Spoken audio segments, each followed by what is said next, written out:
आज हम बातें करेंगे राष्ट्रभाषा। राष्ट्रभाषा शब्द बड़ा व्यापक और सर्वसमाविष्ट है, विशेष है, बहुत कुछ अपने में समेटे हुए हैं। राष्ट्र की संकल्पना ही अपने में इतना कुछ लिए हुए है कि जब हम राष्ट्रभाषा शब्द का प्रयोग करते हैं तो फिर इतना सब कुछ एक साथ हमें दिखाई पड़ने लगता है कि फिर जब क्या बताएं। राष्ट्रभाषा की संकल्पना में मातृभाषा, राज्य भाषा, प्रादेशिक भाषा, संपर्क भाषा, बोली आदि का सहज समाहार हो जाता है। राष्ट्रभाषा को लोक भाषा या लिंगवा फ्रांका भी कहा जा सकता है। लोक भाषा, राष्ट्रभाषा को लोक भाषा या लिंगवा फ्रांका भी कहा जा सकता है। सामान्यतः जिस भाषा का प्रयोग संपर्क और अन्य व्यवहार में समस्त राष्ट्र में अधिक से अधिक लोग लिख, बोल, समझ सकते हैं और जो राष्ट्र का प्रतिनिधित्व करती, मतलब पूरे देश के बहुसंख्यक लोगों के द्वारा जो समझी जाती हो, बोली जाती हो और ऐसी स्थिति में वो पूरे बहुसंख्यक पूरे राष्ट्र का प्रतिनिधित्व करने में समर्थ हो, वो भाषा राष्ट्रभाषा हो सकती है, जिसके द्वारा किसी राष्ट्र को उस भाषा के माध्यम से राष्ट्र के बाहर और राष्ट्र के भीतर जाना पहचाना जाता है। जो भाषा राष्ट्र की आत्मा के गुणों से संपन्न हो उसे ही राष्ट्रभाषा, नेशनल लैंग्वेज कहा जा सकता है। राष्ट्रभाषा का संबंध राष्ट्र की सभ्यता, राष्ट्र की संस्कृति, राष्ट्र की परंपरा से निश्चित हुआ करता है। राष्ट्रभाषा राष्ट्र की जनता के प्रयोग या व्यवहार से फलती फूलती है। इसके लिए राष्ट्रभाषा शब्द की वाणी हुआ करती है।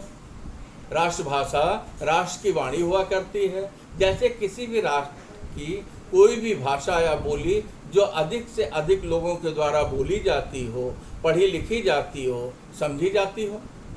कोई भी भाषा राष्ट्रभाषा के पद पर तभी आसीन हो सकती है जब वह किसी राष्ट्र या देश की पहचान की क्षमता से पूर्ण हो।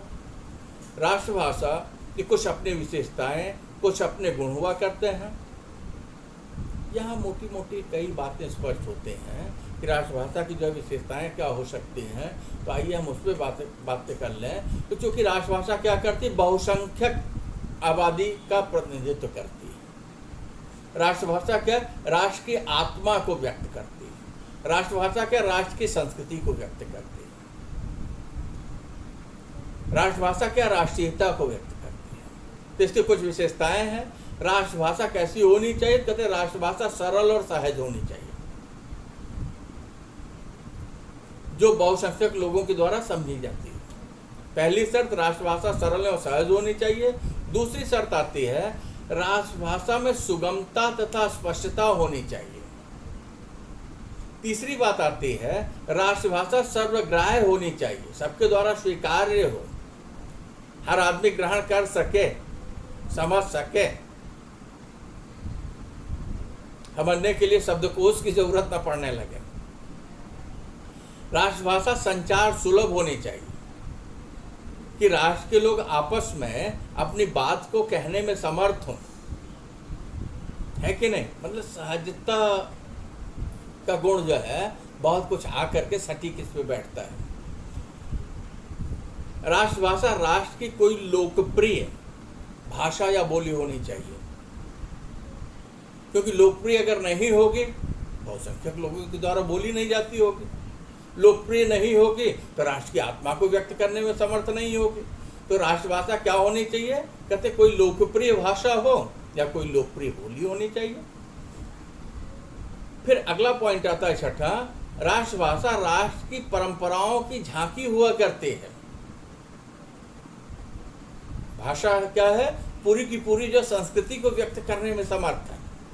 तो किसी भी राष्ट्र की जो राष्ट्रभाषा है वहाँ की संस्कृति को व्यक्त करने में समर्थ हो, तो ऐसी भाषा जो राष्ट्रभाषा का दर्जा प्राप्त कर सकती है। राष्ट्रभाषा सभ्यता और संस्कृति की प्रतीक होनी चाहिए,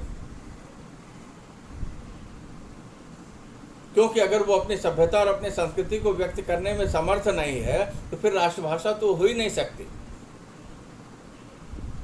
क्योंकि भाषा जहाँ आती है वहाँ जो क्या होता है कि हम अपने मूलभूत आवश्यकताओं की पूर्ति करके उससे आगे निकले होते हैं और हम भाषित होने लगे हैं। अब हम विचारों की तरफ चलने लगे हैं, हम अपने जीवन अनुभवों को शब्दबद्ध करने लगे हैं। तो राष्ट्रभाषा जो है क्या है, तो सीधे सीधे हमारे परंपराओं की झांकी है, हमारी सभ्यता और संस्कृति का आईना है। ये कह लें कि वो हमारा प्रतिनिधित्व करने में पूर्ण समर्थ है। और राष्ट्रभाषा जो अगला पॉइंट आता है, 8वां होगा या 9वां, राष्ट्रभाषा राष्ट्रीय चेतना और गौरव का प्रतीक हुआ करती है।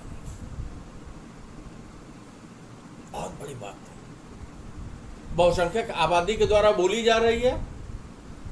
राष्ट्रीय चेतना मतलब लोगों के एकीकरण करने में, लोगों को एक जगह इकट्ठा करने में, लोगों के संगठन को व्यक्त करने में राष्ट्रभाषा जो है समर्थ है। तो ये देखें, राष्ट्रीय चेतना राष्ट्रीय जागरण के लिए और हमारे अस्मिता के लिए, हमारे गौरव का प्रतीक होनी चाहिए कि कुछ भी हो जाए लेकिन हम अपनी भाषा, अपने मान सम्मान, अपने राष्ट्र के मान में जरा भी कमी नहीं होने देंगे। इस तरीके का भाव जो है उस भाषा के प्रति लोगों में हो। इस तरीके से राष्ट्रभाषा के गुणों और विशेषताओं पर जब हम बात कर लेते हैं तो एक बात बहुत स्पष्ट होती है, राष्ट्रभाषा केवल देश की अपनी कोई भाषा हो सकती है। राष्ट्र की भाषा कहते हैं, राष्ट्रभाषा जो है केवल अपने ही देश की कोई भाषा हो सकती है, विदेशी भाषा राष्ट्रभाषा नहीं हो सकती है। जबकि कोई विदेशी भाषा किसी राष्ट्र की राजभाषा या संपर्क भाषा बन सकती है, लेकिन वो राष्ट्रभाषा नहीं बन सकती, क्योंकि राष्ट्रभाषा पूरे राष्ट्र का प्रतिनिधित्व करती है। राष्ट्र की भाषा राष्ट्रभाषा, उस देश की कोई भाषा हो सकती है, वह किसी प्रांत की भाषा हो सकती है, वह किसी जनपद की भाषा हो सकती है, या फिर राजभाषा हो सकती है। जैसे भारत में हिंदी को राष्ट्रभाषा का दर्जा संवैधानिक नहीं प्राप्त है, लेकिन भारत की बहुसंख्यक आबादी हिंदी बोलती है, हिंदी समझती है, हिंदी में सोचती है, हिंदी में खाती है, हिंदी में रहती है। तो राष्ट्रभाषा के लिए किसी संवैधानिक मान्यता की आवश्यकता नहीं है। जो जन जन के कंठ में निवास करती हो राष्ट्र के, वो भाषा जो है राष्ट्रभाषा है। स्पष्ट है? इसी से जुड़ा हुआ प्रश्न आएगा, संवैधानिक मान्यता। तो राष्ट्रभाषा के लिए आवश्यक नहीं है कि संविधान के द्वारा उसे मान्यता प्रदान ही किया गया हो कि नहीं अमुक भाषा जो हमारे राष्ट्र की भाषा हो। सामाजिक मान्यता, राष्ट्रीय मान्यता, जन मान्यता प्राप्त, जन कंठ के निवास करने वाली जो भाषा है, जो राष्ट्र की सामाजिक, सांस्कृतिक, राजनैतिक, आर्थिक अस्मिता का नेतृत्व करने में पूर्ण समर्थ है, वो भाषा जो है किसी भी राष्ट्र की राष्ट्रभाषा होती है। क्योंकि राष्ट्रभाषा का संबंध जो है राष्ट्रीय गौरव से है, राष्ट्रीय चेतना से है, राष्ट्रीय जागरण से है, हमारी अस्मिता से है, जो हमारा प्रतिनिधित्व करने में पूर्ण समर्थ है। तो हमारा प्रतिनिधित्व और कोई भाषा नहीं कर सकती, वो हमारी ही भाषा कर सकती है, जो हमारे देश की हो, हमारे प्रांत की हो, हमारे जनपद की हो, हमारी हो, और हमारे राष्ट्र के लोगों के द्वारा बहुसंख्यक जो सोची समझी सुनी जाती हो। इस तरीके से हम लोगों ने राष्ट्रभाषा का अध्ययन पूरा किया।